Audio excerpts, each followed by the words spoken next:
অসমীয়াৰ ভোগৰ বিহু ভোগালী সমাগত আৰু ভোগালীৰ উৰুকাৰ নিশা এসাঁজ লগে ভাগে খোৱাৰ আশাৰে সকলোৱে ভেলাঘৰ বনোৱাত ব্যস্ত। অঘোষিত ভেলাঘৰৰ প্ৰতিযোগিতা আৰম্ভ হৈছে। মোৰ পিছফালে আছে এখন এৰোপ্লেন, মই দেখুৱাবলৈ চেষ্টা কৰিছোঁ। কেমেৰা পাৰ্চন ধৰ্মই আপোনালোকক দেখুৱাব। এইখন হৈছে এখন এৰোপ্লেন, সুন্দৰভাৱে ইয়াতে প্ৰস্তুত কৰিছে এই এৰোপ্লেনখন। আৰু ইয়াৰ আপোনালোকে দেখিছে যে এৰোপ্লেনৰ যি আৰ্হি, সেই আৰ্হি তেওঁলোকে সম্পূৰ্ণভাৱে ইয়াতে ব্যৱহাৰ কৰিছে। উৰুকাৰ নিশাই সকলোৱে লগ হৈ ইয়াতে লগে ভাগে এসাঁজ খাব।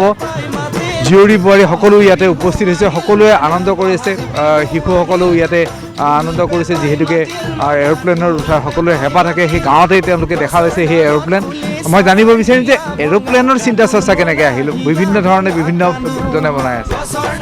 এৰোপ্লেনৰ চিন্তাটোৱে আমাৰ এনেকুৱাকৈ আহিল, মানে আমি দিল্লীৰ পৰা এখন ফ্লাইট এখন ট্ৰাকত লৈ অহা দেখা পাইছিলোঁ। আমি সেই সময়তে আমি মোবাইল চাই আছিলোঁ 4-5জন ল'ৰাই, আৰু এই মোবাইলতে আমি দেখা পাই আমি ভাবিলোঁ যে এনেকুৱা এখন বস্তু আমি কিয় বনাব নোৱাৰোঁ, আমিওতো পাৰোঁ, আমাৰো হাতৰ বিদ্যা আছে। আমি এনেকুৱা চিন্তা লৈ কিনে আমি ৰাতি গধূলি সন্ধিয়াকৈ মানে আৰু আমি এলাউন্স কৰিলোঁ, গোটেই গাঁওখনতে এলাউন্স কৰিছোঁ। এলাউন্স কৰি পেলাই আমি সমূহ ৰাইজ লগ লাগি কিনে আমি আলোচনা কৰিলোঁ যে এইটো পদক্ষেপ বনালে কেনে হ'ব। ৰাইজেও সঁহাৰি দিলে, আৰু সকলো ল'ৰা ছোৱালীৰ পৰা ভিতৰৰ কৰি আৰু বুদ্ধৰ পৰা একদম বাচ্চালৈকে সকলোখিনি আহিলে লগ লাগি।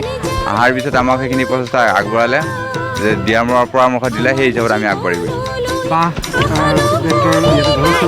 হয় হয়, বাঁহ বেতৰ প্ৰয়োজনটো হৈছে, বহুতখিনি বাঁহ লাগিছে আমাক। প্ৰতিজন আমাৰ ঘৰে ঘৰে আমাৰ প্ৰতিজন মানুহে এডাল এডালকৈ বাঁহ দিছে, কিছুমানে দুডাল দিছে। আমাক বহুতখিনি সঁহাৰি জনাইছে, আমি কিনিব লগা হোৱা নাই।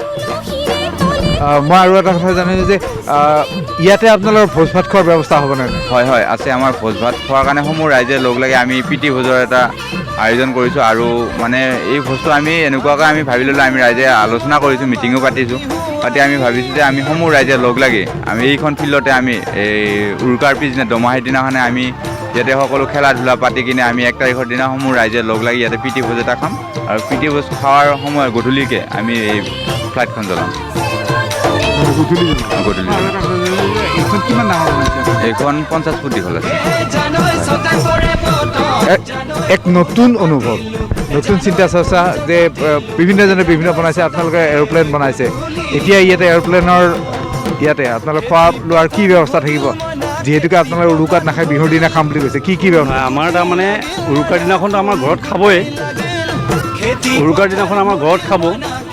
তাৰপিছত আমাৰ দমাহীৰ দিনাখন, তাৰমানে এই দমাহীৰ দিনাখন হ'ব, সোমবাৰ হ'ব। সোমবাৰে আমাৰ গাঁৱৰ মানুহে ইয়াতে যোনে যেনেকৈ তাৰমানে ধৰ খাহী ছাগলী অনা হৈছে, তাৰপিছত হাঁহ অনা হৈছে, মাছ হ'ব।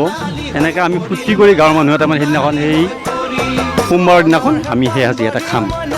আমাৰ মাজত মহিলাসকল আছে, আমি মহিলাসকলক তেওঁলোকে খুব ইয়াতে আচলতে তেওঁলোক আছে, মই সকলোৰ পৰা জানিব বিচাৰিছোঁ যে আপোনালোকে এৰোপ্লেনত উঠি হৈছে নে? মই আপোনাৰ পৰা জানিব বিচাৰিছোঁ।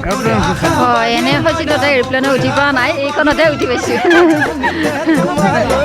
এই যে আজি ভোগালী বিহুৰ দিনা এখন আপোনালোকৰ এৰোপ্লেন উঠিছে, এটা আনন্দৰ দিন, এটা এফাকি বিহু হ'ব নেকি বাৰু? হয়, আজি বিহুৱেই মাইনাজনীয়ে গাব। কুঞ্জলতা কপৌফুল ফুলি আছে, নাচনী তোমাৰ ঢুলিয়াই মাতি আছে। নেযাওঁ বুলি নকবা, বেয়া পাব, চিৰদিনৰ কাৰণে বিদায় ল'ব। ভাল পালে কি হ'ব মাজনী, এৰিব লাগিব কিজানি। ভাল পালে কি হ'ব মাজনী, এৰিব লাগিব কিজানি। ধন্যবাদ। এয়া হৈছে পৰিৱেশ, মই এই পৰিৱেশ আপোনালোকক দেখুৱাইছোঁ। আমিও এই এৰোপ্লেনখনৰ কিছু ওচৰলৈ আমি যাব বিচাৰিছোঁ। এয়া হৈছে এৰোপ্লেনখনৰ যিটো ষ্টেয়াৰকেছ, সেইটো তেওঁলোকে বনাইছে খুব সুন্দৰভাৱে। শিশুসকলে ইতিমধ্যে এৰোপ্লেনত উঠাৰ এক আনন্দ তেওঁলোকে গাঁৱতে উপভোগ কৰিছে।